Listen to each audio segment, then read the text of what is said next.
understand why something is happening in your medical practice and what's actually causing it, then any improvement activity you implement is probably going to fail no matter how good it looks on paper. One of the biggest things I've noticed over the last year and a half is that when practices implement quality improvement activities, those activities may or may not actually have a positive impact. And unfortunately, most of the time, the impact is not what the practice was hoping for. So if you've ever implemented a quality improvement activity and it did not produce the outcome you expected, and you're looking to increase your chances of success, or you don't even know where to start, this video is for you. By the end of this video, you'll know the 6 main steps I use to walk through the root cause of an outcome that's falling short. I look at what's driving the risk for both the practice and the patient, and what actually needs to happen with staff and workflows in order for the interventions to work. But before we get into it, make sure you like, subscribe, and hit the notification bell, especially if you're responsible for outcomes, quality measures, or performance inside a family practice.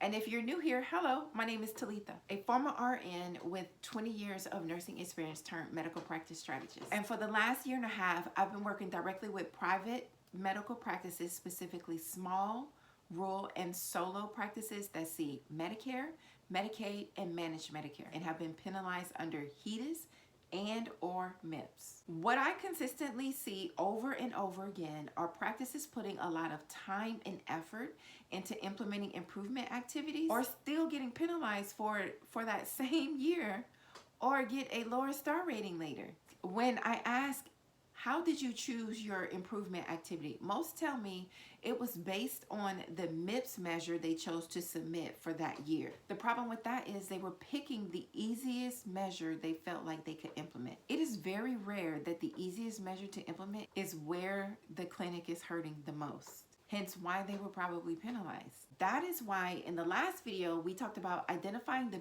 biggest threat to the practice, not just for MIPS or HEDIS individually, but across your entire patient population. You don't want to know how many hypertensive Medicaid patients are uncontrolled. We want to know how many hypertensive patients age 18 to 65 are uncontrolled in our practice, period.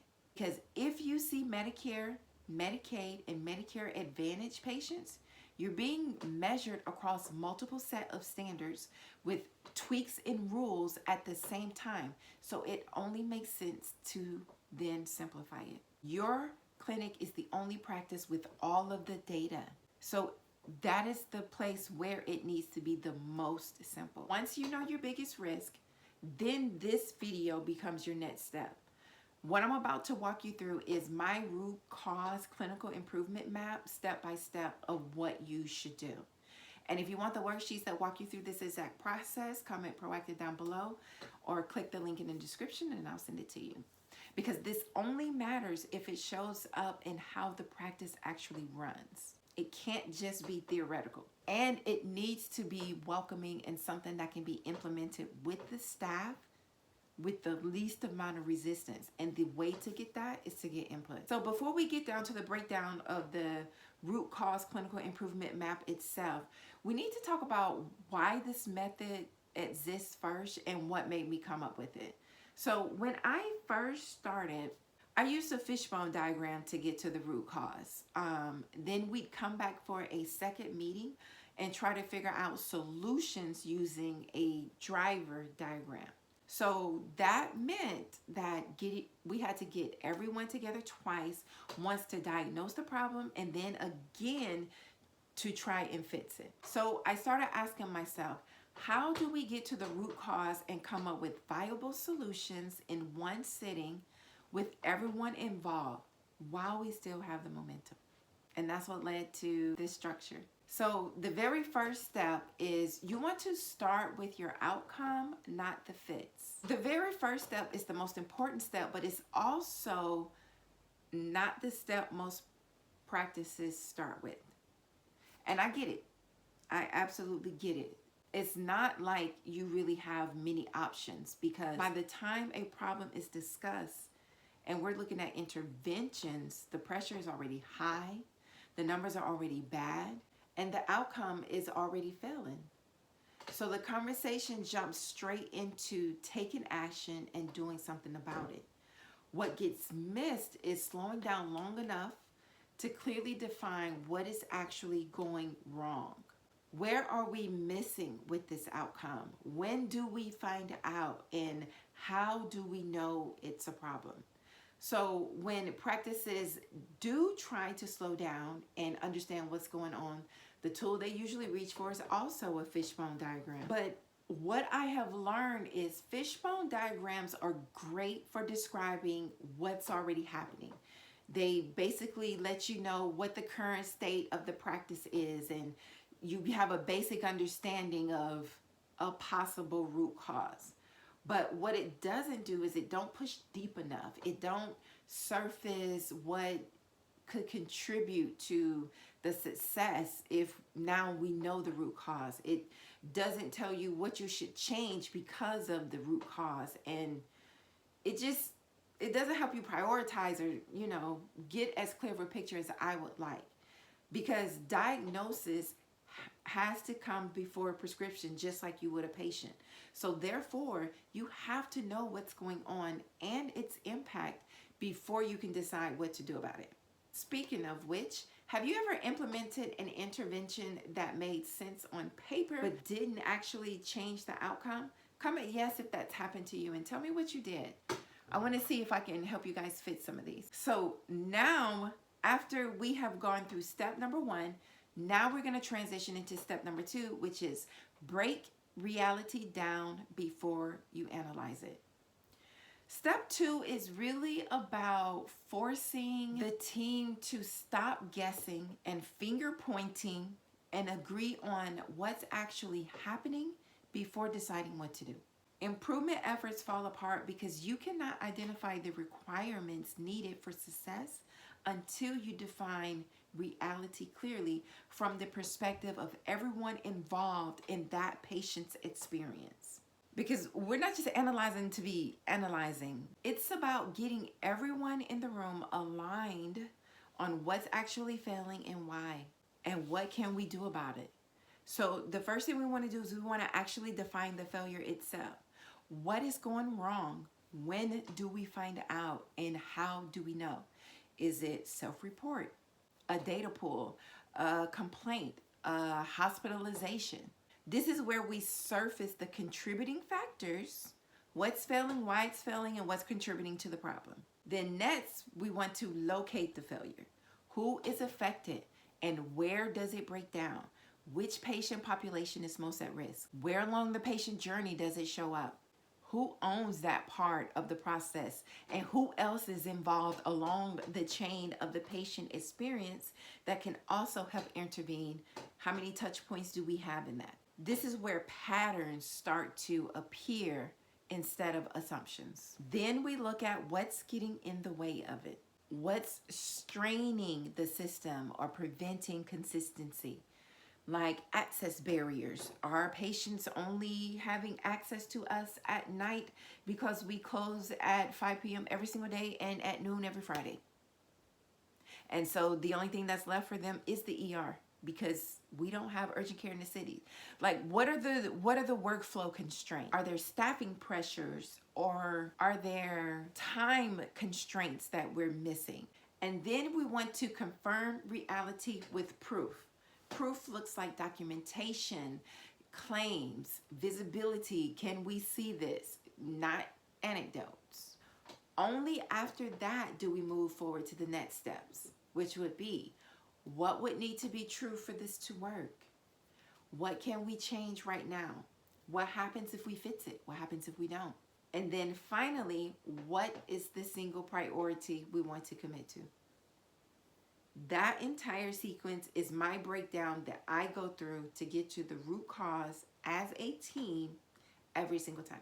Because the breakdown defines the reality, and then the proof confirms that the reality we think is happening is what's actually happening. Because you can think that you're doing a great job in quality, but half of your patients are uncontrolled in a certain diagnosis and always end up readmitted. you're going to get hit with penalties. So we have to look and see what is actually happening, what is the true practice story.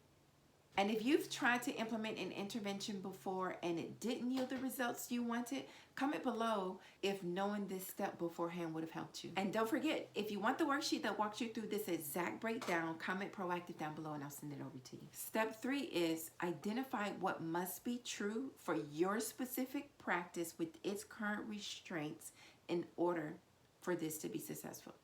This is where the real shift happens. Instead of jumping from problem to setting a measurable goal and hopping right into interventions, we slow down and we ask the harder questions first. Not what should we do, but what are the conditional requirements for this to work? In the most improvement efforts, we go problem, goal, drivers, interventions. What I like to do is a little bit different. First, I want to know what the problem is. Then I want to know what is mostly causing the problem, what is contributing to the failure of that problem, what are the conditions of the practice that need to change or modify or implement in order for success to happen. Then we set a goal, and then we test interventions.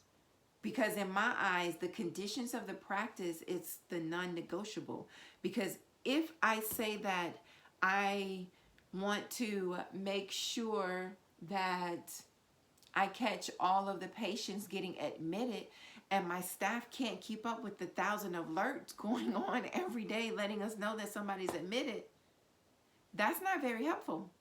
And it's only going to cause continued burnout, continued breakdown, continued penalties, which is the opposite of what we want. So we want to take a beat.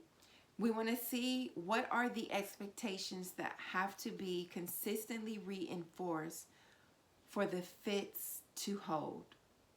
This is where workflow failures surface, access barriers become obvious, and cross-department misalignment show up. How is billing connected to the people, making sure we got the address up front and making sure everyone's understanding access, or can the nurse practitioners be on call? What cross-department misalignment is happening without having to go into a second meeting? We want to do this all in one sitting. Let's look at the root cause. Let's look at the solutions. So then that brings me to step number 4. You want to generate interventions that allow you to make the smallest change now. Because whatever you're doing currently, you will not know that you have succeeded until the end of the year when it's too late to do anything about it. So you want to make small changes consistently so that by the end, you've had a percentage of change. So step number 4 is where ideas stop being theoretical, and it's where you choose actions that expose whether the conditions are actually in place for success, and if not, what do we need? They're not about designing the perfect fits. They're about choosing something you can change right now with current constraints to test whether the conditions you identified actually hold. This is why momentum matters more than perfection, because they're small tactical actions tested at the level of one provider, one care team, one patient.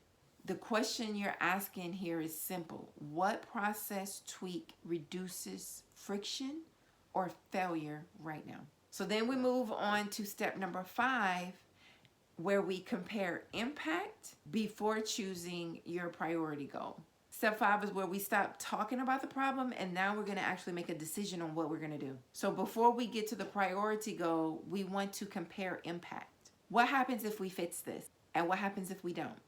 We look at impact across 4 areas: clinical, financial, operational, patient experience. We keep these separate. We don't merge them, because they matter differently and they carry different consequences. Impact comes before we choose because we want the priority and the intervention we choose as a conclusion, not a guess. So then after we've looked at the impact, now in step 6, we can choose our priority goal. So we started with the outcome, then we did a breakdown, then we looked at the causes, then we looked at the contributing factors, then we looked at impact. Now it's time to pick the goal. One priority that you feel like you could commit to, because you have to get the momentum, and it's something that needs to be able to be looked at monthly, weekly, quarterly, however you feel like you would like to monitor. So then you're going to create your problem statement. You want to write a problem statement that clearly identifies the performance gap, the root issues, and impacted workflow or population. So here's an example of a sample structure. We're not meeting benchmark performance for X due to observed issues in blank, blank, blank, blank. And then you want to add time onto it. Does this make sense?